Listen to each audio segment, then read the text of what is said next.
Olá, meus queridos irmãos, paz do Senhor, tudo bem com vocês? Eu quero gravar esse momento aqui, dado aos últimos acontecimentos do país. Ontem foi divulgado um vídeo e neste vídeo mostra uma reunião do presidente da República e os ministros. Isso me chamou muito a atenção, porque a mídia que aí está, eles simplesmente não acharam muita coisa para condenar o atual presidente. Algo que acontece com normalidade, exceto vou aqui me ponderar a falar dos xingamentos do presidente, mas falar das atitudes do presidente. E eu pensando biblicamente em tudo isso, cheguei a uma conclusão. Davi, um homem que trouxe a moralidade para Israel. Davi, um homem segundo o coração de Deus. Davi, um homem que Deus o amava, que tinha uma intimidade com Deus. Este homem foi um grande líder de Israel, reconhecido como um dos maiores reis de Israel. Só que Davi tem erros e defeitos como qualquer outra pessoa. Então, entre os pontos fortes de Davi está em ele ser o maior rei de Israel.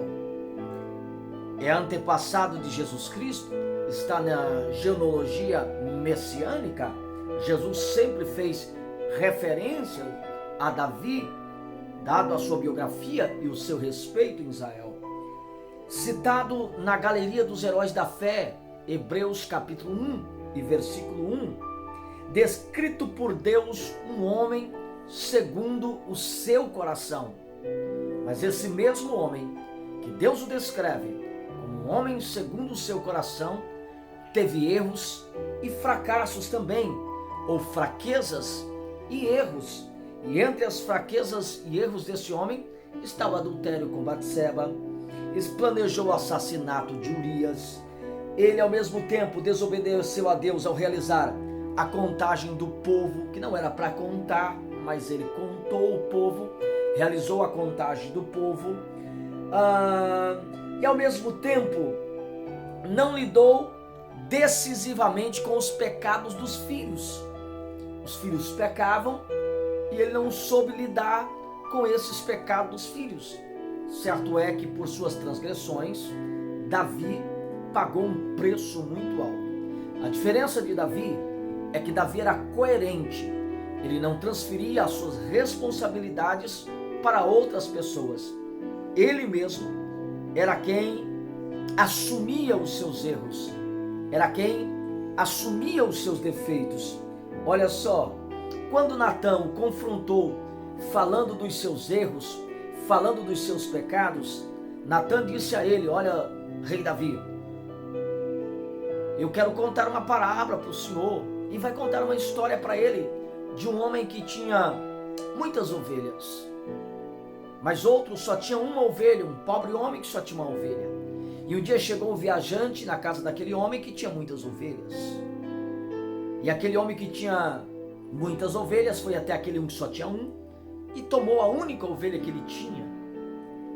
E quando Davi soube daquilo, Davi ouviu aquela parábola, Davi se indignou e disse que era digno de morte o homem que tal assim procedeu. E Davi, quando fala aquilo, Natã disse: esse homem é o Senhor. Tem hora que a gente gosta de falar dos outros, mas esquecemos de olhar no retrovisor. Esquecemos de olhar no espelho. Nós gostamos muitas vezes de criticar as pessoas, mas esquecemos de olhar para nós mesmos.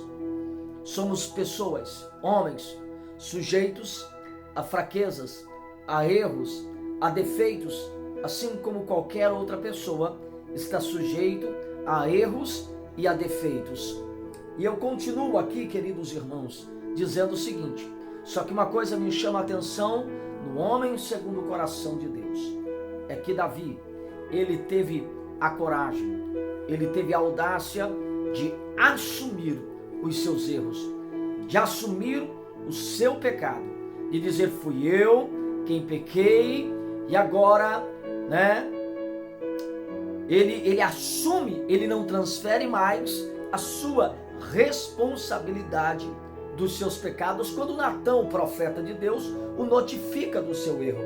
E nós vamos para mais, queridos. E Davi ali, ele implora pela misericórdia e pelo perdão de Deus. Quando nós erramos e temos consciência do nosso erro, o que nós temos que fazer é o reconhecimento, é reconhecer e buscar o perdão de Deus. E Davi sempre fez isso. Davi pode ter muitos defeitos, mas Davi, ele disse: Senhor, eu quero te fazer um pedido muito especial. Não retires de mim a tua presença. Mantenha-me conectado com a tua presença. Eu não quero perder jamais a sua presença. Perca muitas coisas na sua vida, mas não perca a presença de Deus. E com aquele ato de retornar atrás, a humildade de Davi, sabe o que fez? Fez com que Deus tivesse misericórdia de Davi.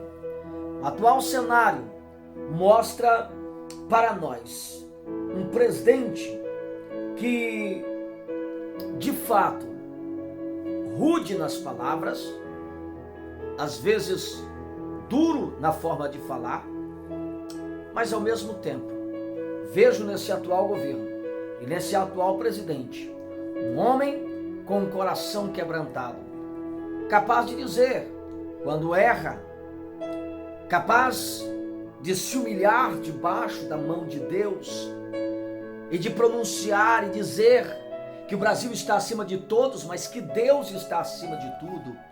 Um homem capaz de dizer que qualquer pessoa que não concordar com aquilo que ele imagina, que ele pensa que é família, Deus, ordem, decência, que não pode fazer parte do seu governo. Então não posso pegar um homem e condená-lo simplesmente por atos de calor de momento ou por citações de palavrões, mas quando a prioridade daquilo que eu penso que é a defesa dos princípios da família, de Deus e de muitas outras coisas, e que busca a moralidade deste país, eu não posso me calar diante de uma situação como essa. Davi teve os seus erros. Davi também era um homem sanguíneo.